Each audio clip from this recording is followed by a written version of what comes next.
যদি সুনির্দিষ্টভাবে কোনো তারিখ বেঁধে দেই, এইটা নানানভাবে ভুল ব্যাখ্যা করা হতে পারে। এটা উচিত নয় আমাদের পক্ষে বলা। কারণ একটা হচ্ছে তদন্ত শেষ করা, এটা তদন্ত সংস্থার কাজ। প্রসিকিউশন সাক্ষী উপস্থাপন করবে, সেটা আমাদের কাজ। আদালতকে আবার তার প্রক্রিয়ার মধ্যে দিয়ে শেষ করতে হবে। আমি যদি একটা সুনির্দিষ্ট তারিখ বলে দেই, তাহলে এটা আদালতের উপরে আদারওয়াইজ কোনো ধরনের বাইন্ডিং তৈরি হতে পারে। সেজন্য আমরা যে আশাবাদের কথা বলেছি যে 2025 হবে বিচারের বছর, এবং আমরা চেষ্টা করব 2025 সালের মধ্যে এই বিচার প্রক্রিয়াগুলোর একটা শুভ সমাপ্তি ঘটানোর জন্য। এই বিচার প্রক্রিয়াটাকে সফল করার জন্য যে জাতীয় আকাঙ্ক্ষা আছে সেটা বাস্তবায়নের জন্য আমরা কাজ করব, এবং এই ব্যাপারে আমরা জাতির সমর্থন চাই।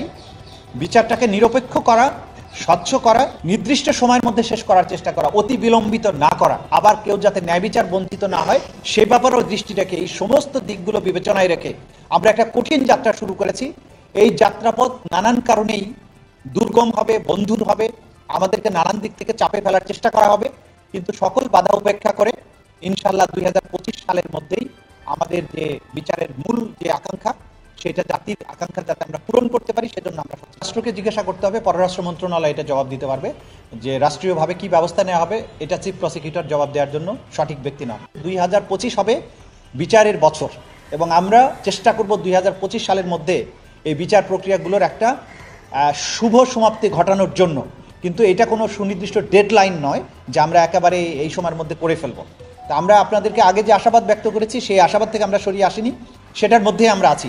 আমরা আশা করছি এই বছর বিচারের বছর হবে। এখন পর্যন্ত আগামীকালকে এটা ক্লিয়ারলি বলা যাবে। উনি এক ধরনের সম্মতির কথা আমরা বুঝতে পারছি, কিন্তু ফর্মাল সম্মতিটা কালকে হয়তো উনি দেবেন। উনি ওনার সম্মতি পেলে বা ওনার তারিখ পেলে তখন আমরা সেই দিনে আমরা এই ভবনে ইনশাল্লাহ আনুষ্ঠানিকভাবে কাজ শুরু করব। জবাব আমি দেব না, আমাদের কাজ আমরা করেছি।